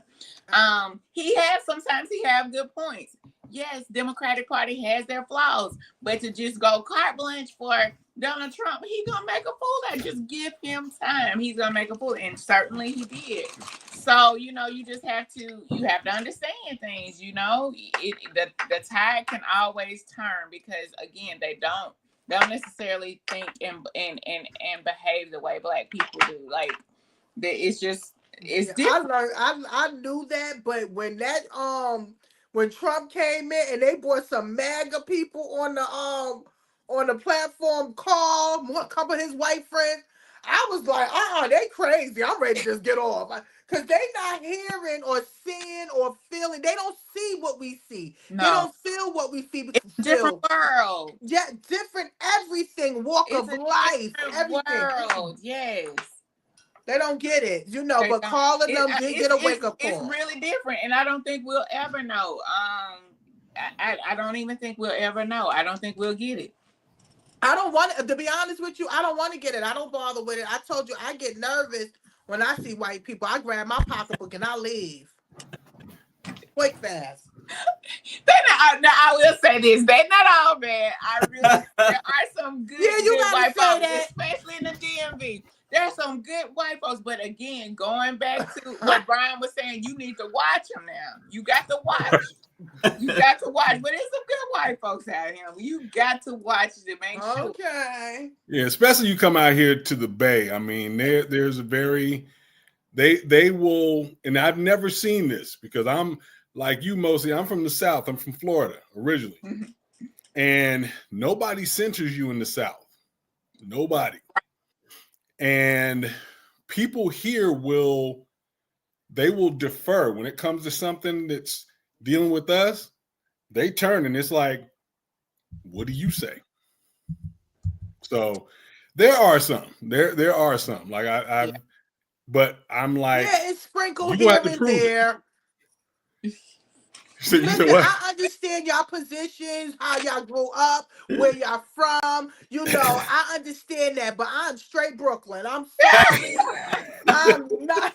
Listen, I'm good. Like I said, I have to work with them dealing with fashion and beauty and stuff like that. But again, I'm always, like you said, you got to keep your head on a swivel, as Kev said. You always got to be watching. You can't trust them. We don't have a good relationship like that. Did you forget how we got here? You understand? Right. And these are their children. These are their descendants. Right. You understand what I'm saying? Until you stand straight up for black people, don't say nothing to me. Right.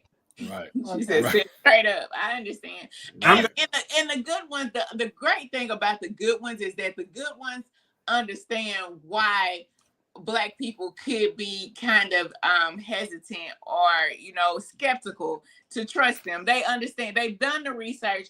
They know, hey, look, we ain't got the best history. We don't have the best relationship, but I'm willing to go above and beyond to show you that you can trust me. I am one of the good ones. Blase, blah blah blah blah blah. Right. And that's a good indicator. The right. ones that they will prove to you that they have done the work to understand you, right. and they will acknowledge what they have done and the part they play and the privilege Absolutely. that they have.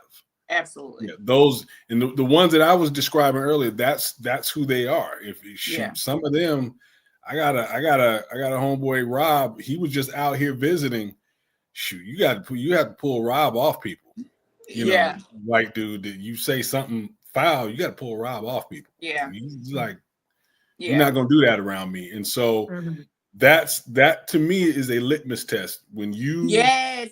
Yeah, that's a litmus test. How much of my friend am I? Of a friend to you am I? What are you willing to do to protect who I am? Because we've shown what we'll do to protect you. Now we What know are you that going to loyalty do is embedded Right. in the DNA of Black people.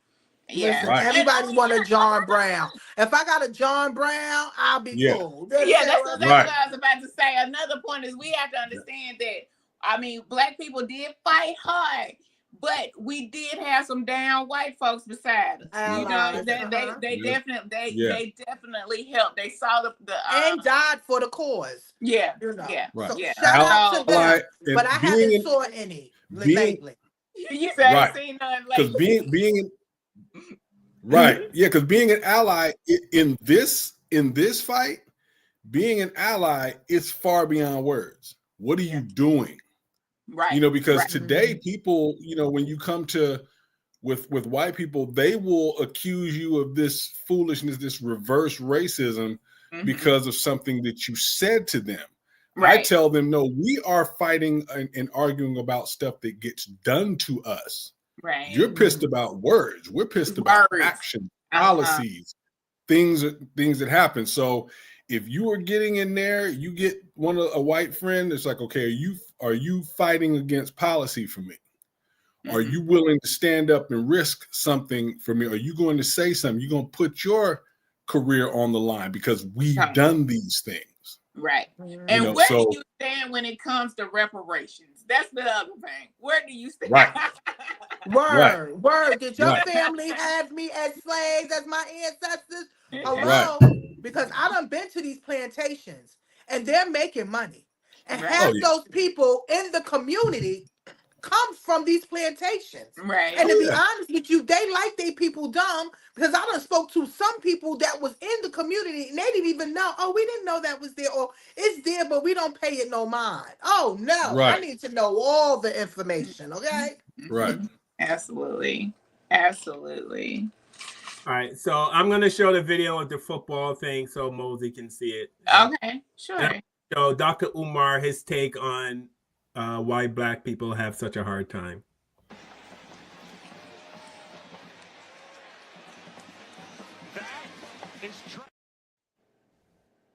That was the stupid car. Did you see it, Miss Mosey? I rewind it, Carl. Rewind it at least 3 times, Carl.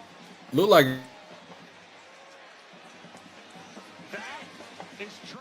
Oh. Yeah. All right. Here's Umar. Now, unity is not a simple thing, especially with oppressed people. The problem with oppressed people is that oppressed people don't respect the opinions of other oppressed people. That's our contradiction. We in the same condition. And because we in the same condition, your opinion don't mean anything to me. You understand? So when we come together to solve a problem, it always turns into fighting, factionalism. Because even though I know we need to work together, I don't want to listen to you because you ain't no better than I am. You see that? So the post-traumatic slavery disease is at the heart of any attempt to bring Black folk together. There's something else we got to understand. We assume that Black people have a problem with white supremacy. We assume that Black people want to get rid of white racism. That's an assumption you cannot make. If you study our history, what do you find? It's not the racism that Black people have a problem with. We've been conditioned to accept the white man as Lord. So we don't have a problem with him being in control. Do you know what our problem is? We have a problem with the position he's given us in relation to the power structure. So the average brother or sister who's fighting in the revolutionary movement ain't fighting against white supremacy. They're fighting to improve their position under white supremacy. So, for example, in the 1960s, during the Black Power movement, they often say that the brothers went in with a fist into the government. Yes. They came out with a job. When they came out with the job, a lot of them gave up the revolution. You understand? A lot of them became politicians. They became preachers. So did you really have a problem with the racism? No. You just had a problem with how you were positioned under the racism. So we got to make sure we pick the people who are serious about overcoming the oppression, because a lot of us are not, even the revolutionaries. Talk is one thing. Culture is one thing. Knowledge itself is one thing. Having the courage to speak truth to power, willing to sacrifice life, limb, and money in order to improve your situation, that's something totally different. You understand? I understand. And the last thing I would say to that is the children. So basically, what he's saying is that a lot of black people have accepted the racism we live on there. Are we all just fighting to jockey for a good position within this racist society? Is that what he's saying? Yeah, I believe it. A lot of us is comfortable in our dysfunction. You see, that's why a lot of us don't fight. They mad, or they'll come against people that's trying to fight for change. They're like, what's wrong with you? I'm comfortable here. I'm good. I got a good job. I'm working. I got a house. I don't need none of this. You understand? People get comfortable in it. So I understand what he is saying. Yeah. There is a dynamic that exists amongst black people that is kind of hard, and I don't think it's as simple as what Dr. Umar is saying it. Even if you go in with a heart of wanting to serve and help black people, when you get to a certain position, and you try to bring black people up, it's almost as if you're fighting against a losing battle. Sometimes it's like they don't, because they see you as something different, they don't see you as them anymore. It's almost like, if I continue to fighting for you, I'm gonna be back down. It's almost, it's fighting against yourself. Even if you go in with a good heart, if you have people who don't want to change or see themselves, identify themselves as, this is what it is, this is who I am, and I ain't gonna be or do or have no better, then it's almost, it's not as easy as saying, okay, I just got myself out. I don't think that's the issue with a lot of black people who get themselves out. I think they really try. They absolutely really try. And then it's like, what else can I do? If you want to stay stuck in that position, what else can I do for you? Okay, so we're gonna wrap it up, but last week we spoke about this. I don't know if this is going to continue, but they ask people to not support the holidays, no black dollars for the holidays. A lot of black people just want to, show our strength as far as financially, and in us as a whole, black people don't support Christmas. I don't know if Thanksgiving is included, but No, Thanksgiving is a family and friends. Yeah, that's true. But at the end of the year, this is when companies make their most money, right? So they push to make, that's when they make all their money, is at the end of the year. So they're asking black people not to support it. So here's a video. And then I'm going to show a video that's going to piss Tiffany off. Y'all better pay attention to what's happening right now. Cracker Barrel, struggling. Target, struggling. Hospitals, shutting down. Why?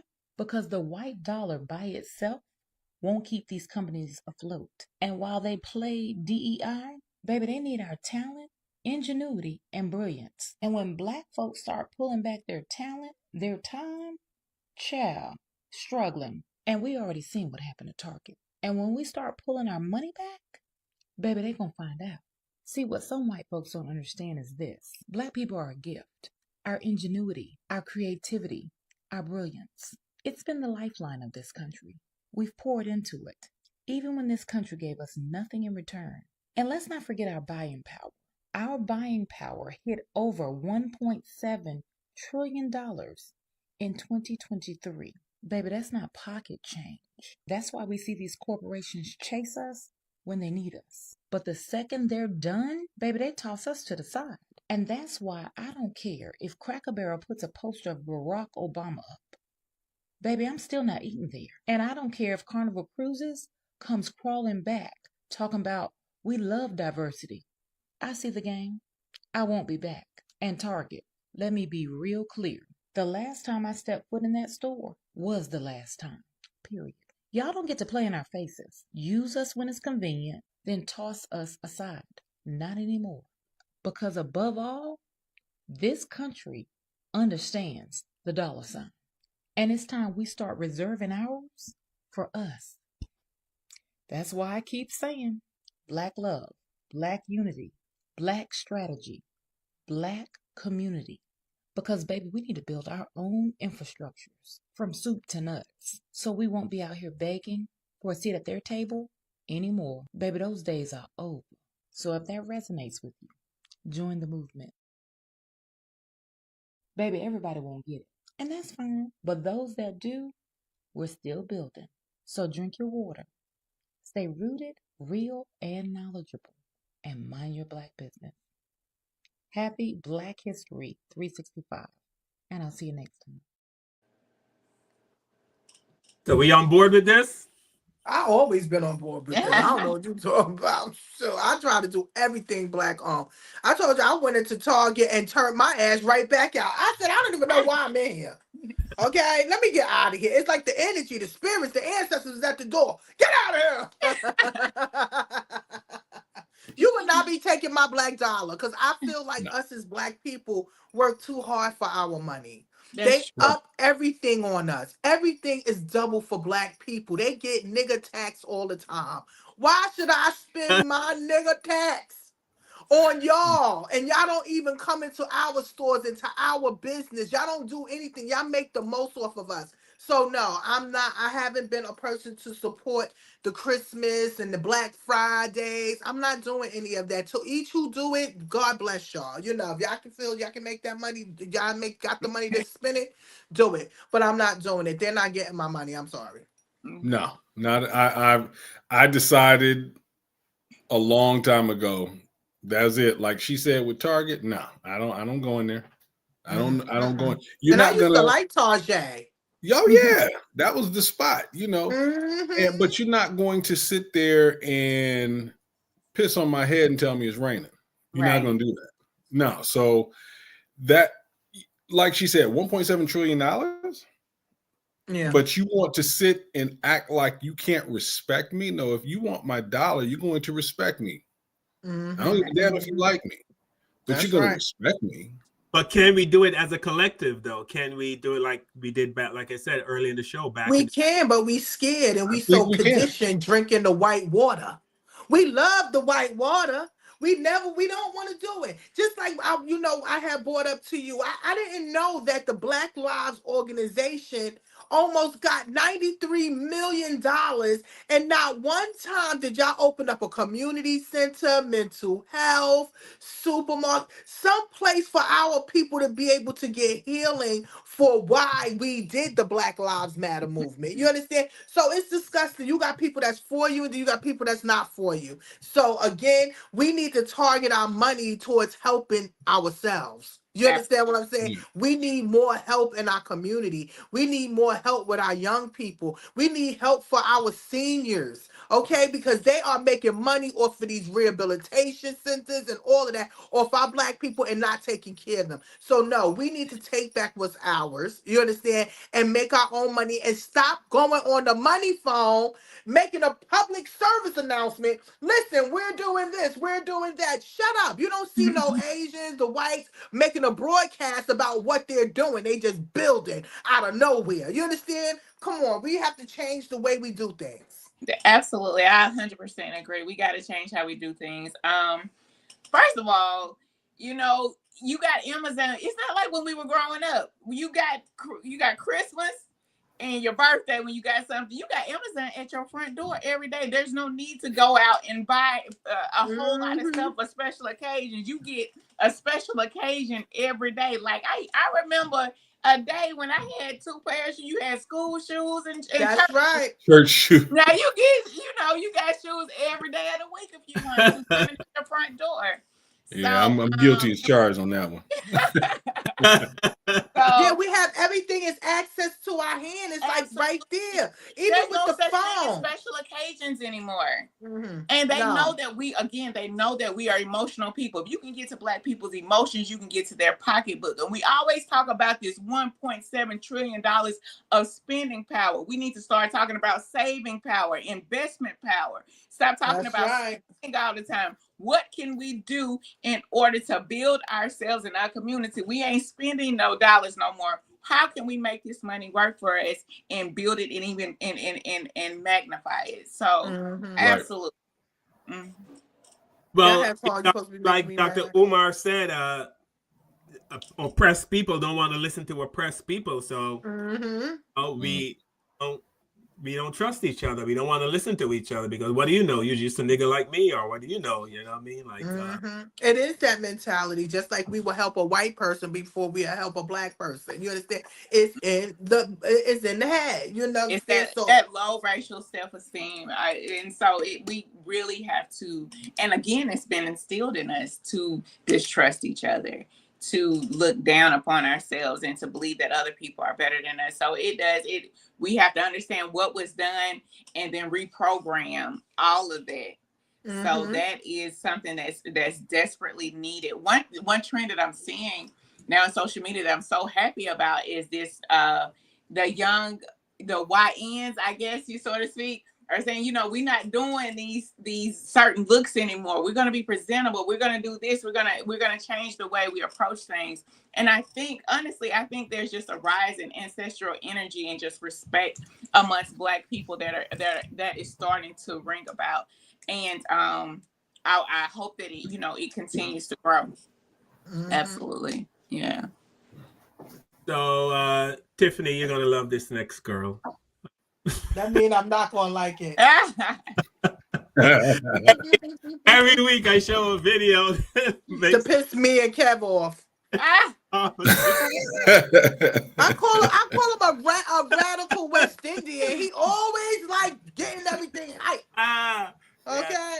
All right, here we go. You ready? Strap in. You got it. You got on your seatbelt? Yes. All right, you're gonna love this girl. You might have her at your house. I don't know. It's difficult because I don't identify as being Black. Also, like, I was brought up white, so I couldn't learn how to be Black. So now, from the beginning, I was raised white. I never had to learn how to eat with my hands, something simple. I always thought of marrying a white man. So I can't, it's not like I can't identify with being Black. It's just I never learned how to. And I never had the opportunity to learn from Black people. So I'm white. This is why white people should not. Listen, Carl. That's why white people should not. I'm gonna be honest. This is my opinion only. They should not be adopting no Black kids without a Black auntie. Okay.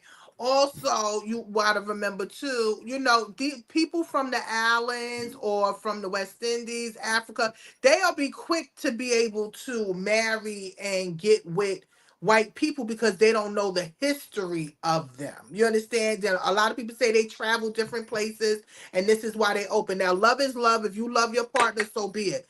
But I feel bad for her because she don't know who she is. Because when you get over here to America, you're Black. And that's to anybody that think, no, I'm Nigerian. No, I'm Trini. No, I'm this. No, you're Black. When you get over here, you're Black. They do not care what country or where you came from or who raised you. They don't care about that. If your color is Black, look what happened with Obama. They didn't care his mama was white. Yeah, that's probably what got him in there. But they didn't care about that. They gonna threaten you, and your wife is gonna be threatened because we don't like you. Okay, so I'm not surprised at her. Go ahead and go, girl. Go get your white man. Just so you know, Mosey, we've had a show where we talked about Black people from the Caribbean and Africa, how they come to America and they look down on Black people, and I agree. It's 100% true. We come to America and we don't take time to learn about Black culture. We believe, what the white people, present to us. They tell us who the Black people are, and we just run with it. Right. Propaganda. I mean, I'm close to it. I'm bi-ethnic, so I'm close to it. I have siblings who are Nigerian. My mom is Black American, so I've seen both sides, and I understand exactly that is. I was raised Black American, but I've seen how other cultures treat Black Americans, and then they are at the bottom, the bottom of the totem pole. But Black Americans have given so much to this world, and they deserve so much more respect. And I think they give so much to everyone else, and it's time to cut that out and delineate and say, you know what, we are this, and we aren't going to take anything else from anybody else. And so that's why a lot of times on my page I will preach delineation and preservation. I don't know. My Alexa is going up. Sorry. So self-preservation and I don't know, she keeps going. You better tell Alexa to be I quiet. know, right? Yeah, so I preach delineation and self-preservation when it comes to Black American culture. I that's how I grew up. Yeah. And to know just the sacrifices of Black Americans and how much they've given, not just to every culture around the world. You got to think about all immigrants that come here build their lives back on the civil rights of Black Americans. Right. The LGBTQ community saw what Black Americans were able to do, and white women built their rights off of that. Like, and it's Black people that don't embrace what they built and say, you know what? No, let us. I say it all the time. Put on our own oxygen mask before we let everybody else breathe. Black people have to stand where they're supposed to stand, and then they can start helping everybody else. It's been that they've helped everybody else to their own demise, almost to erasure. And so it's definitely a time for preservation and delineation. Thank you. Yeah. Well, Mosey, I want to thank you so much for, first of all, accepting my invitation to the show. Yes, I enjoyed it so much. It's a great conversation. Thank you guys for having me. I really enjoyed this. Thank you so much. Brian, thank you so much. For those of you who don't, Brian is an author. I have his books right here. The Nightmare's Edge. You can pick it up from you have a website, right, Brian? Yes, the author BrianSimpson.com. I usually have it in my tag, but I forgot to put it up there. But yeah, the simple, just like my name, all together, the author BrianSimpson.com. Okay. Or major retailers. Yes. So Town Secrets. Thank you. The Nightmare's Edge. I bought Brian's books, and I don't know if Tiffany have gotten hers yet, but shame on you, Tiff, if you haven't got. I knew that was going to come up. Don't worry, I'm going to get it. I'm going to surprise all of y'all. But remember, Tiff, we can't shop this Christmas. So but I'm going to shop inside his. He has something that's his. We could go into his site. Right. That's the thing. When we want to buy Black, go to the websites. Direct. That's why I didn't understand with that girl Tabitha that was crying over Target. Yeah, she's a beautiful lady. She's been with her husband for years. They take care of their children. But no, you was doing too much. Open up your own thing, your website, and you sell it through there and let your money come through there instead of always trying to get it in between having the third person middleman. So yeah, I can still get his books, but I'm going to go on his site and support his site. Then go buy it on Amazon. Why would I do that? That's Appreciate that. All right.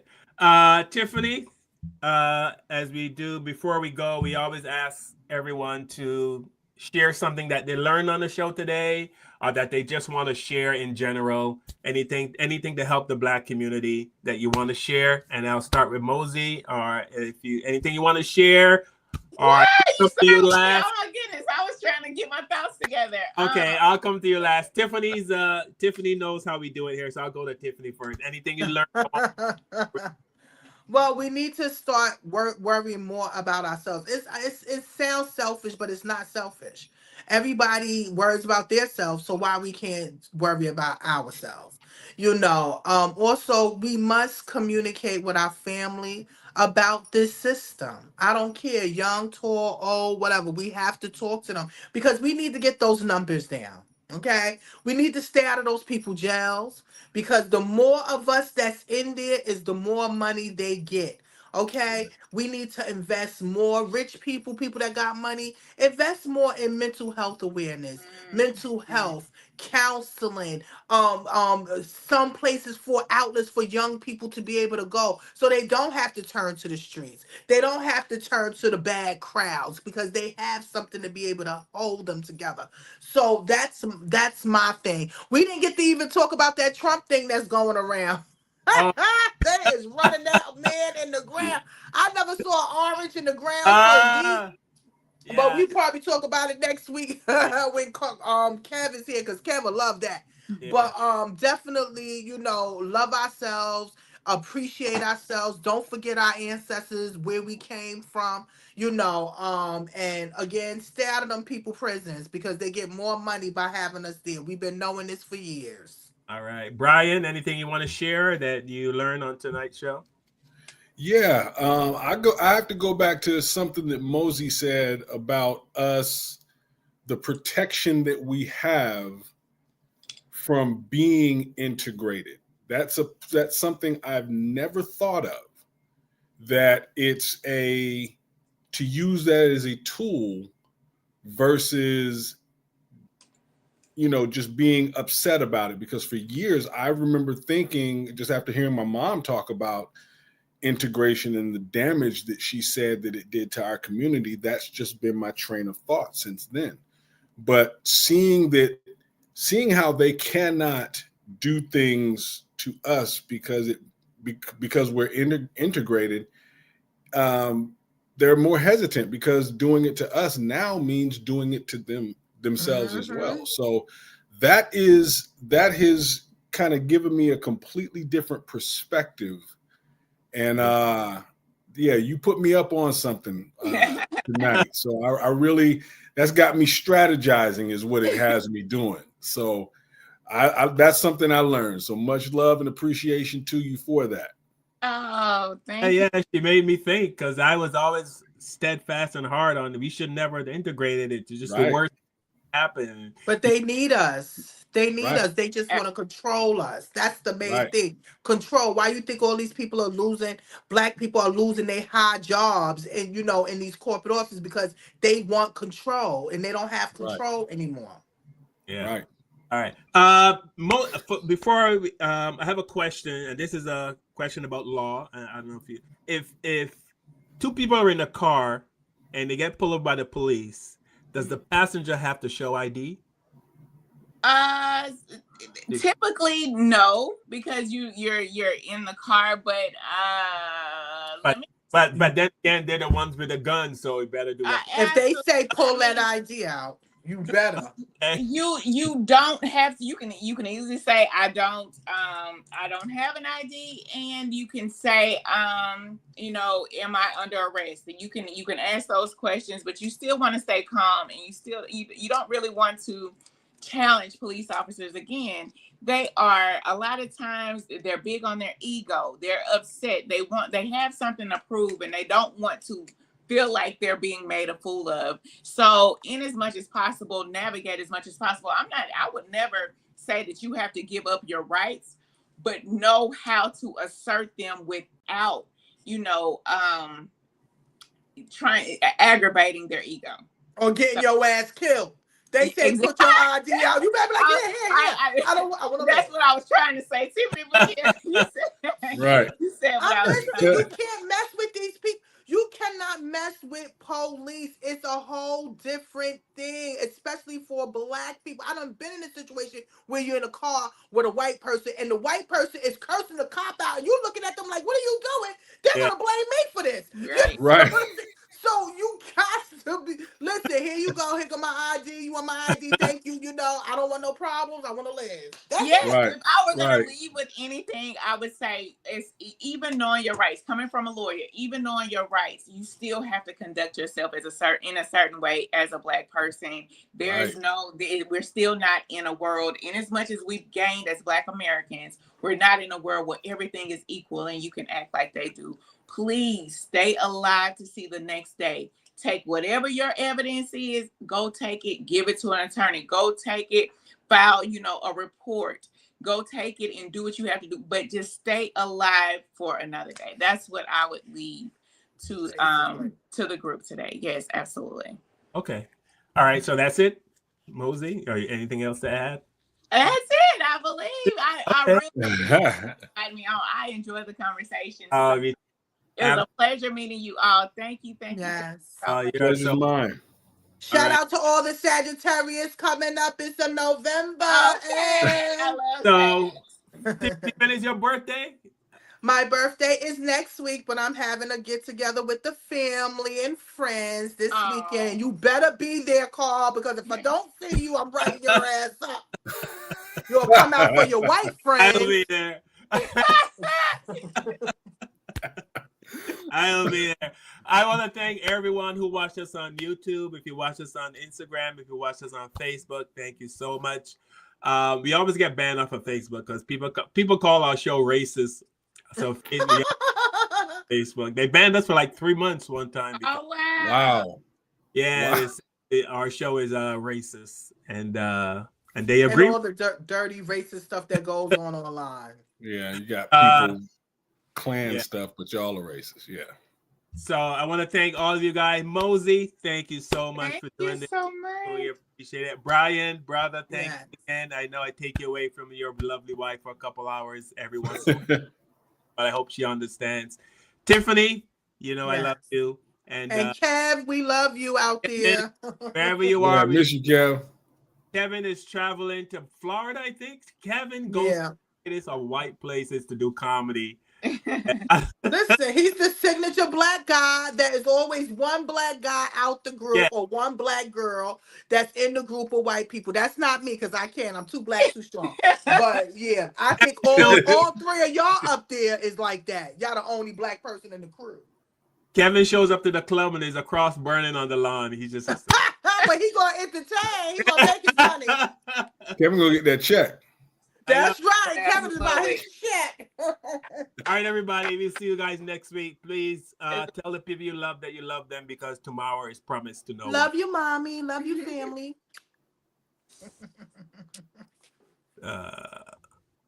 You can't find our song, Carl. What's going on? We're gonna have to sing it ourselves.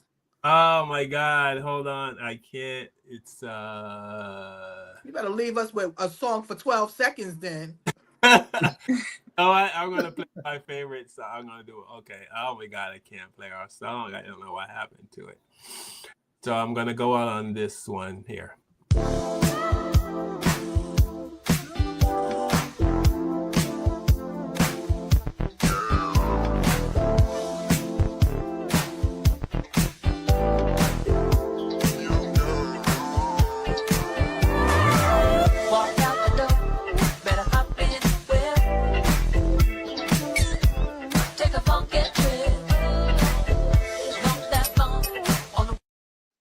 I love those kids.